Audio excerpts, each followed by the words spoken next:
Bəzən siz danışıqlar aparmaq, müəyyən güzəştlərə getmək və sonra isə şərtlərə yenidən baxmaq istəyirsiniz.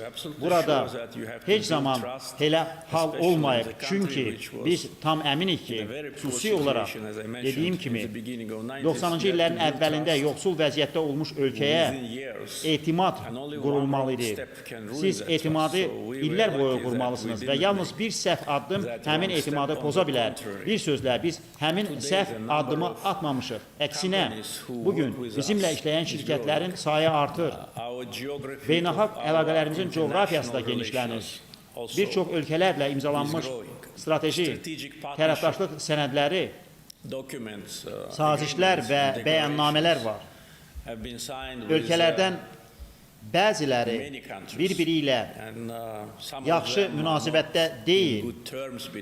Lakin mən hər zaman demişəm ki, Azərbaycan heç vaxt toqquşma yeri olmayacaq, əməkdaşlıq məkanı olacaq.